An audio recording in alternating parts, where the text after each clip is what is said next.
사례인 것 같아요. 리플리라고 하는 예전에 영화가 있었는데 이게 제가 옛날에 여기서 이제 리플리 증후군이라고 하는 게 있잖아요. 끊임없이 이제 거짓말을 해요.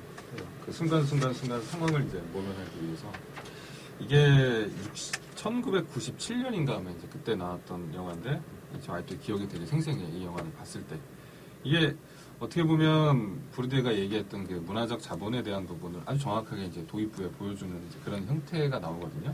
이게 리플리라고 하는 애는 프린스턴 대학을 나온 애가 아니에요. 근데 우연히 이제 그 아주 정말 부유한 계층의 사람을 이제 우연히 만나게 돼요. 거기서 우연히 딱 만나서 자기 아들에 대한 어떤 그런 부분들을 이제 서로 정보를 이제 얻게 되는 거죠. 그리고 이제 이 사람이 리플리가 자기 아들 행세를 이제 막 하기 시작해요. 근데 이 아들은 보통 이제 상위 계급 출신이거든요. 아주 독특한 이제 자본의 어떤 형태를 갖고 있는 거죠. 취향도 그렇고. 그러니까 소설 얘기인가요? 소설을 이제 기반으로 만든 게 이제 영화니까. 아, 영화. 그죠, 영화. 리플리 영화. 그치, 리플리. 소설에서는 이제 원작이 있죠. 이것도 이제 재능 있는 리플리시죠. 그 이제 영화에 대한 어떤 그런 부분의 도입부가 이 네 가지, 그러니까 저희가 이제 오늘 얘기한 게 문화자본, 그다음에 경제자본, 상징자본 이런 이제 형태인데 사회자본도 있죠. 이 도입부에 대한 부분이 아주 정확하게 이 리플리가 이제 보여주는 이런 이제 상위 계급의 어떤 이런 모습들이 아주 정확하게 그 부분들을 딱 얘기를 해주는 그런 사례이기도 하니까 여기서 리플리 증후군도 나온 거예요. 말하자면 이 의미를 이제 본따서 원래 범죄 소설인데 그 부분을 보시면 이제 참 상당히 이 의미가 이제 딱 다가올 수 있는 이제 그런 작품이기도 하죠. 그래서 이 리플리를 보면 제일 보셨어요? 아니 그 네. 영화나 소설을 보는 네. 건 아니어서 그 되게 명칭이 자기가 이제 학력이라든지 뭐 신분을 속여서 그렇죠. 다 속이는 거죠. 그런 걸로 이제 검색되는 제일 많은 사람이 신정하더라고요. 그래서 근데 그 사람이 뭐 학위를 제일 위조했던 게 제일 큰데 그래서 그걸로 뭐 여러 가지 막 정부적인 일까지도 그런 걸로 알고 있는데 뭐 이제 교수도 했고 큐레이터도 하고 예.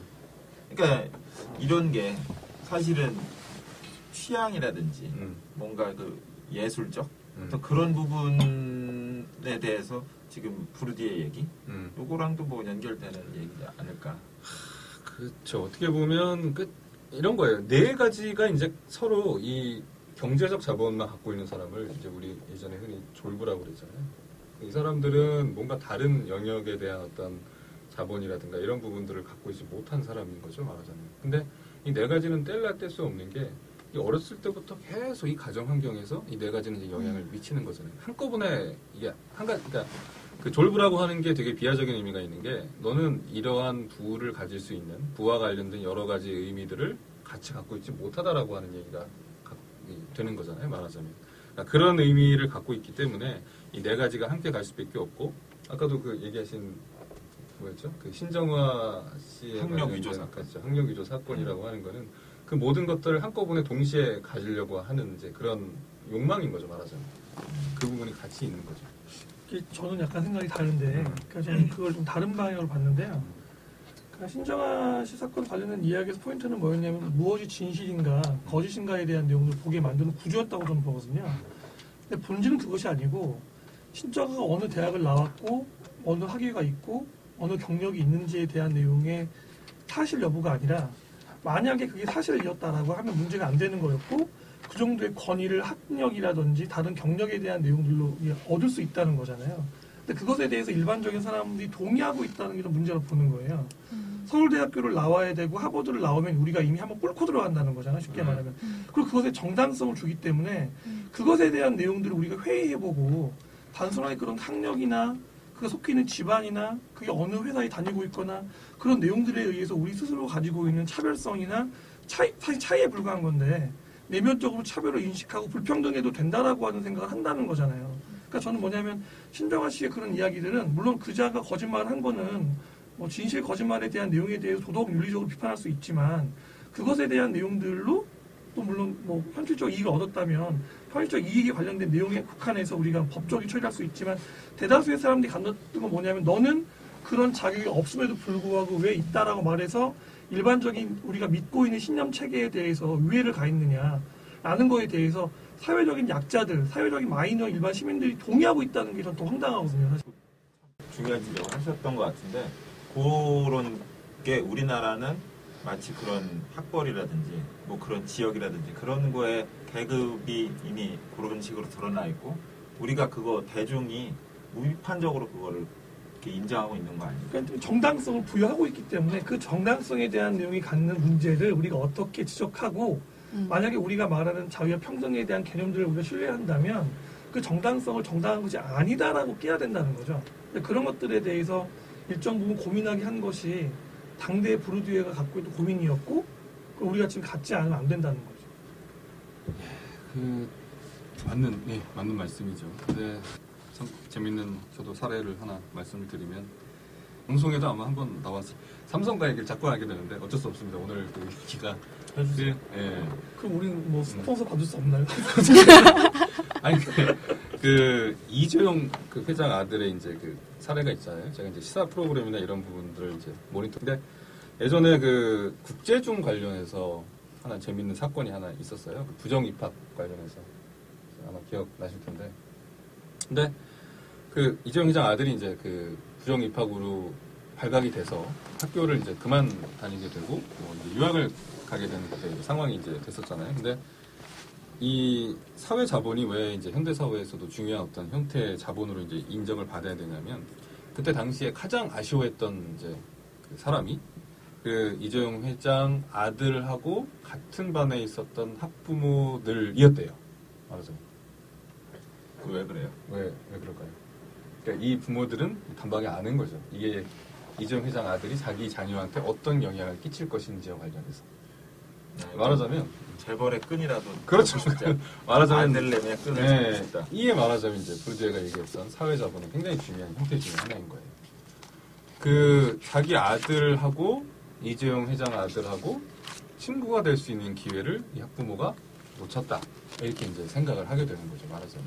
이제 그러니까 네 가지 자본의 형태가 같이 가야 된다라고 하는 게 아까도 얘기했지만 그게 이제 잘못된 사회 구조에 대한 변화라고 이제 오크께서 얘기하셨지만 보면 이 네 가지 어떤 형태의 자본이 같이 갈 수밖에 없는 거고 그래서 이제 이거를 갖지 못한 사람들을 갖고자 하는 욕망 이런 부분들을 그 리플리라고 하는 소설이나 영화에서 패트리샤 하이 스미스가 쓴 그 소설이죠. 그 얘기하고 그 다음에 지금 우리가 다루고자 하는 그 부분하고 욕망이죠 말하자면. 그 다음에 하나만 갖고 있다라고 하는 것은 사람들이 졸부라고 해서 되게 무시를 한다.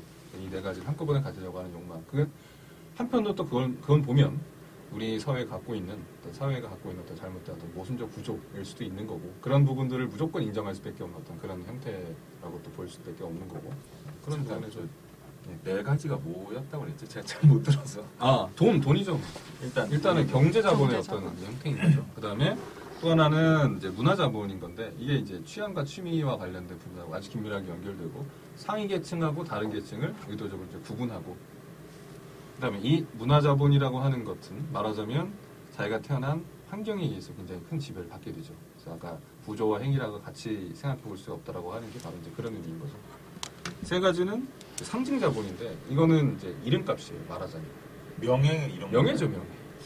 뭐 쉽게 거기 말해서. 신분 이런 것도 그래서 다 포함이 되는 거죠. 그러니까 우리가 이건희라고 하는 이름을 딱 들었을 때 제가 삼성 대기업에 다닌다라고 얘기했을 때 갖게 되는 어떤 명예나 신용의 어떤 그런 형태. 그러니까 돈이라고 하는 것도 말하자면 신용의 하나의 형태잖아요. 자본주의 사회에서. 그런 의미가 같이 포괄되어 있다라고 보는 게 어떻게 보면 20세기, 21세기 지금의 우리 사회를 얘기하는 또 하나의 중요한 키워드가 되지 않을까라는 생각을 하게 된다는 거죠. 돈, 명예, 환경, 그리고 문화 이렇게. 돈, 그다음에 사람들 사이의 관계 이게 사회죠. 왜 학생들이 명문대를 가고 싶어 하는지 거기에 이제 사람들 사이의 네트워크 관계가 만들어지기 때문입니다. 뭐 이 작가께서는 굉장히 필기를 열심히 들으면서 끄적끄적거리고 있어가지고 저는 아까 오크쌤이 말씀하신 것처럼 전부 다 거기 자본의 문제로 이렇게 다 그 같은 맥락에서도 볼 수 있지 않겠느냐라고 말씀을 하셨는데 맞는 말인 것 같은데요. 그 경제적 자본이나 이런 것들은 사실 이제 본인이 노력 여하에 따라 자본주의 사회에서 여러 가지 장벽이 있긴 하나 예전보다는 그래도 극복이 가능한 체제가 마련은 됐잖아요. 그런데 더 심해지는 것 같아요. 그렇죠. 사실 느끼는 거는 더 심해지긴 느끼는 하나 더 심해져요. 이제 원리상으로는 근데 문화적 자본 같은 경우는 자기가 이제 그거를 극복을 하기가 상당히 어려운 부분이거든요. 그러니까 자기가 부모로부터 이제 받은 어떤 유산의 한 맥락을 차지하기 때문에 아까 오크쌤이 딸이랑 그 이제 크리스마스 때 호두깎이 인형을 보러 갔다 왔다고 했는데 그 분위기가 그 어떤 이제 상류 사회나 아니면 뭐 중산층 사회에서는 크리스마스가 되면 이제 자녀한테 호두깎이 인형을 보여주는 것이 어떤 그 관례처럼 되어 있는 그런 분위기가 있잖아요. 그래서 사실 뭐 저는 뭐 그렇게 어렸을 때부터 그걸 보고 자란 건 아니지만 그런 문화적 자본에 대해서는 어렸을 때부터 이렇게 차츰차츰 쌓여야 되기 때문에 그게 자기가 성인이 돼서 노력을 한다고 해서 극복이 되는 부분이 아니거든요. 그래서 사실 아까 신정아 씨 이야기할 때도 이제 제가 갑자기 생각이 드는 것이 오크쌤이 말씀하신 것처럼 그것을 이제 사실이면은 괜찮고 사실이 아니면은 괜찮지 않느냐 이것도 되게 중요한 지적이긴 한데 또 제가 생각하는 거는 이 사람이 왜 하필 그 학력 위조를 할 때 미술 분야를 했을까라는 생각을 했거든요. 그러니까 뭐 상경기여를 할 수 있는 거고 다양한 다른 이제 전공을 할 수가 있는 건데 이제 상류층에 이제 진입을 하고 싶은 욕망도 있었을 텐데 상류층이 끊임없이 그 사람들로 하여금 구별짓기를 시도할 거 아니에요. 근데 구별짓기를 끊임없이 시도할 텐데 그 문화적 자본을 한꺼번에 갖고 있다는 것을 티낼 수 있는 거는 어떤 학교 교육의 제도인데 그거는 이제 졸업증이고 그렇죠. 증명서고 졸업 증명서를 받을 때 뭐 기타 다른 전공보다는 내가 문화적 자본을 과시할 수 있는 미술 이론 관련된 학과를 보여주는 것이 그 사람은 그렇게 판단을 했던 것 같고 그래서 그 장벽을 극복을 해서 거기로 진입한 게 아닌가. 근데 미술은 솔직히 얘기하면 되게 전문성이잖아요. 말하자면. 그쵸. 그래서 어떻게 보면 이건 좀 추측이긴 하지만 그런 부분을 물론 자기의 어떤 전공이다 관심도 있었겠지만 그런 부분의 의미가 좀 더 컸을 거라는 생각도 좀 들긴 해요.